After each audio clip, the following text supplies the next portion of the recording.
Okay, so I'm off and running again on another day, another morning, and I'm going to get straight into it and talk about shoes today. Not the most exciting of subjects, but something I've been thinking about for a little while and got a few thoughts about, so I'm just going to say what I think. I'm not presenting myself as an expert on shoes or anything like that. I'm just offering my thoughts and my opinion on shoes. So first thing I ought to acknowledge, I guess, is that shoes are probably the most important part of your running kit, for want of a better word, the equipment you wear for running. They're the most important thing because they support your feet. They need to be strong, that is so that they won't fall apart after one or two runs. They need to be durable so they'll last a reasonable period of time. They need to be comfortable so that you feel, your feet feel comfortable in them and they don't give you blisters or other sort of injuries while you're running.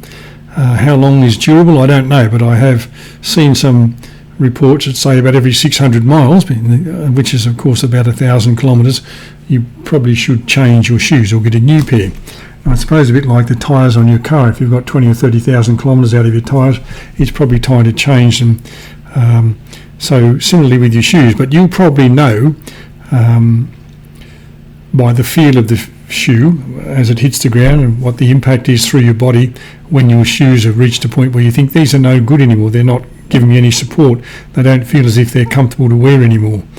One thing I didn't know, and I've become aware of very recently, is the concept or the idea of shoe rotation.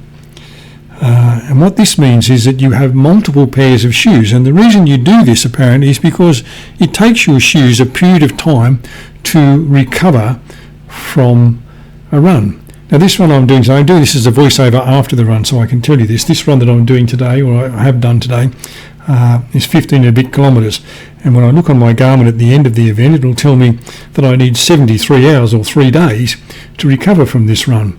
If my shoes need 72 hours or 3 days to recover, then I don't know what I'm supposed to do in the meantime. But this multiple shoe idea is because your shoes need a period of time to recover and because the foam needs to bounce back to its pre-run profile and so on, you need to have multiple shoes in your rotation. Multiple shoes then turns out to mean, well, you also need a shoe for race day and you also need a shoe for the 10k. That's harder than the 5k, and you need a shoe. There's another shoe for the long run, and if you're running on gravel you need another shoe and so on. So multiple shoes means literally multiple shoes. And how many pairs of shoes should you have? Well, there's a mathematical formula, a bit like the algorithm that rules everybody's life these days, but there's a mathematical formula, and the mathematical formula says the number of shoes that you should have is n, where n is the number of shoes you already have, plus 1, and the plus 1 is the next pair that you're going to buy, which will be the shoes that you saw somebody wearing at the race you were in yesterday or last week, some shoes that you saw somebody turn up to parkrun and thought those shoes looked pretty cool, or some shoes that somebody just ran a PB at a marathon or a half marathon or a 10k or something, and you thought if they were able to do that, then I should get a pair of those shoes and I should be able to do that. Now I only have to admit I only have one pair of shoes and I wear them all the time when I'm running. I have another pair of shoes which are my old running shoes that I just wear for walking around and walking the dog and so on, but I have one pair of shoes that I wear whether I'm running 15k's or 5k's, whether I'm running like this or I'm running the parkrun on Saturday. I just have one pair of shoes, so I can't attest to whether the multiple pairs of shoes is a valid theory or a thing that the shoe companies have told you in order to get you to buy more shoes. Talking of multiple pairs of shoes and so on, there's a fellow in England, in the north of England, in the UK, in the north of England, who is a runner whose videos I watch occasionally, and recently he did a profile, I guess is the best word for it, of 6 pairs of Chinese brand running shoes that he had bought online. For each pair of shoes, he gave the name of the shoe and the model number it was.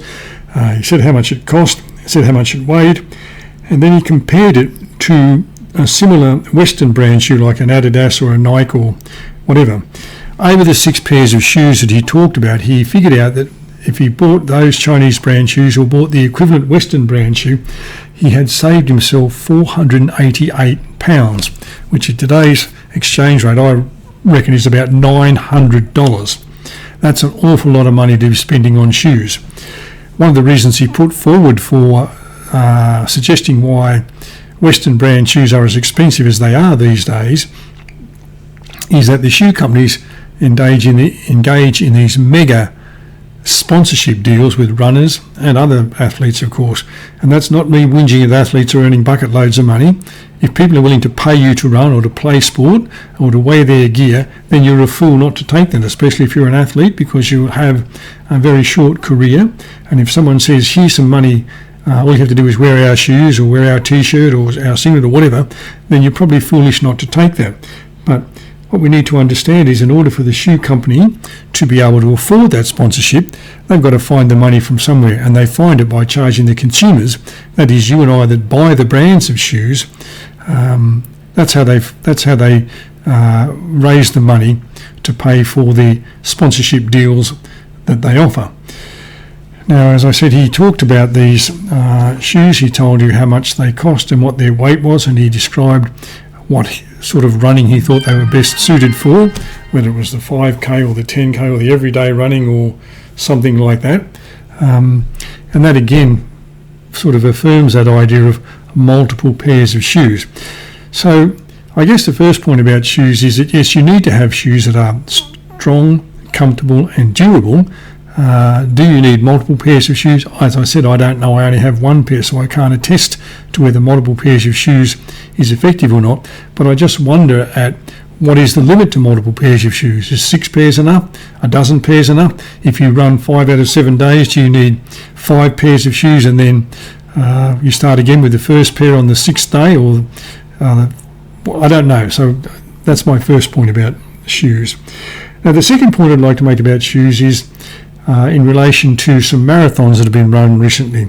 You may be aware that the Boston Marathon was run recently, and then the London Marathon was run about a week or two later.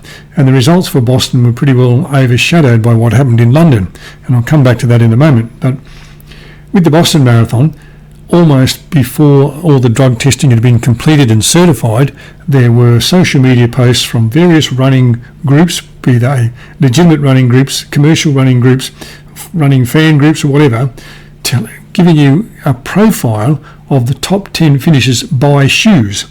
Now, they didn't tell you a single thing about the person who ran in those shoes. They told you what shoe company it was, what model it was. They could tell you what colour they were, how much they weigh, what the drop is. I'm not sure if I know what the drop is and why it's important, but it seems to get mentioned a lot. And then they could tell you the price of those shoes, and most of the prices were quoted in American dollars or English pounds, and so the prices were between $200 and $400 American, which would make them between $300 and $500 Australian, and between £200 and £400 English pounds, which would make them somewhere between $400 and $800 Australian dollars for some reason. That's because of exchange rates. But as I say, there was very little. In fact, there was no information about the person who actually ran in first position or second position, both men and women. There was lots of information about the shoe and nothing about the person who'd done the work.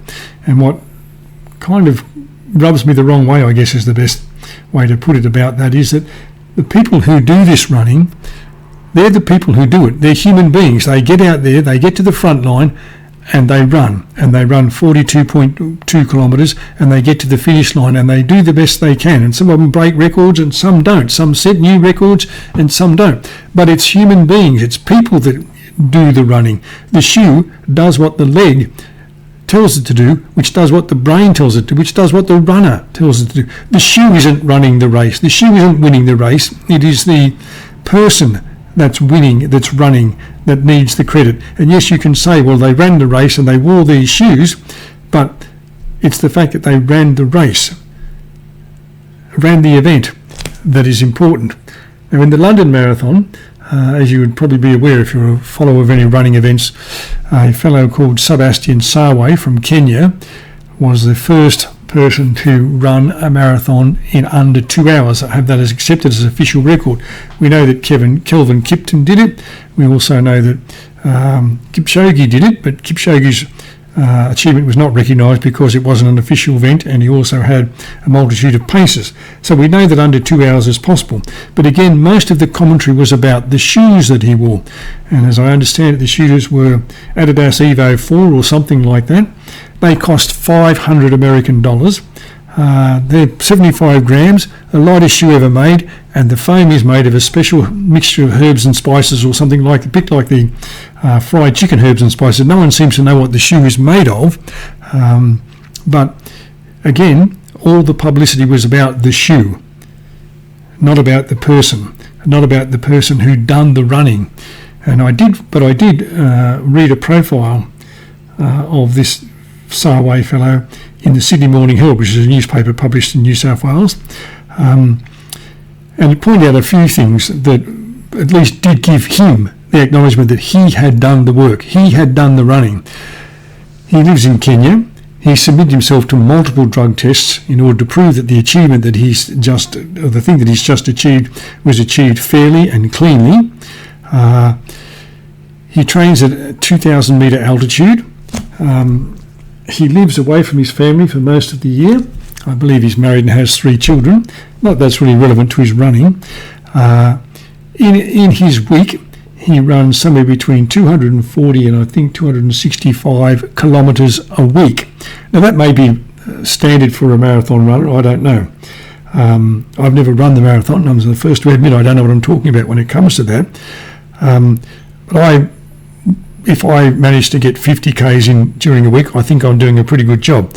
I must admit I've got probably nearly 50 years on that bloke, so him running the 265 kilometres a week, maybe that, as I said, is a standard for marathon runners and for marathon runners of his age. But him putting in the 240 to 260 kilometres a week, starting his morning with a half marathon, finishing his day with a half marathon, having his middle of the afternoon half marathon, doing that twice a day, every day, for weeks on end, is what puts you in the position to be able to run the London Marathon in 1 hour 59, whatever it was. Yes, the shoes help because they're comfortable, they make you feel confident, and if you feel confident you're going to perform well. They don't rub, obviously. He didn't get any blisters or any injuries to his feet or anything like that that in any way might have put him off running, but the credit has to go where it belongs, and where it belongs here is to the person who actually did the running. I understand, as I said earlier, for these big sponsorship deals that shoe manufacturers make, that they've got to recoup their money somehow, and they get bragging rights from saying, well, our shoe, the guy that won the race was wearing our shoe, so we must be the best shoe for running marathons or whatever. So there's heaps of advertising bragging rights. There's also a boost in sales because lots and lots of people are going to want to get their hands on these shoes now, thinking that if Sarway wore them and ran a 1 hour 59, if I get a pair, I'll be able to get a PR next time I run a marathon. Well, maybe you will, maybe you won't.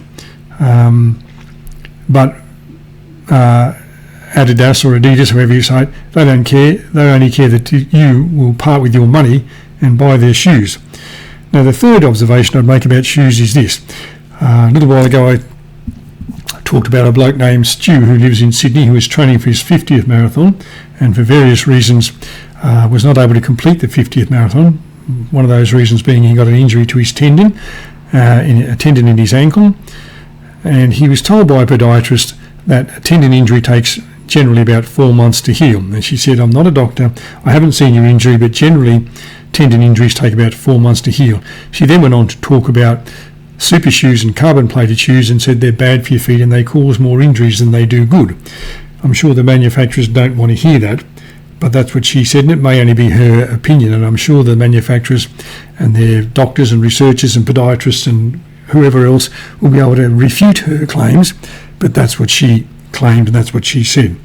He intended to wear a pair of special shoes, super shoes, to run the Canberra Marathon, but at the last minute, well, not at the last minute, on the day before he was to go or something, things didn't feel right with the super shoes, so he wore a pair that he had done previous races in that felt more comfortable, and he ran the half marathon. He attempted to keep up with the 1 hour 4 or something rather pacer and found that he wasn't able to do that, and eventually ran the race and finished with his wife or partner. I'm not sure if she was his wife or just his partner, but the point was he left the super shoes at home. The Miss Messy Happy guy, Ben Bridges, that I've talked about a number of times before. Last year being 2025, he ran the Berlin Marathon. He didn't do as well as he expected. He did an acceptable time, and he was pleased with the outcome, but not as well as he had expected he would do. There were a number of factors that contributed to that performance, including it was quite a hot day. Now remember that he lives in Thailand, and he said it was quite hot in Berlin that day, so that had an impact on his performance. But he said in his review of his performance that having worn his carbon-plated shoes several times during training had not been a good thing and had detracted from his performance. Again, that's just one person, and I can't tell you what shoes he wore in Manchester, which he ran last week, and I can't tell you what shoes he wore in London, which he also ran. I'm sure in his videos he will tell you, but he was pretty clear that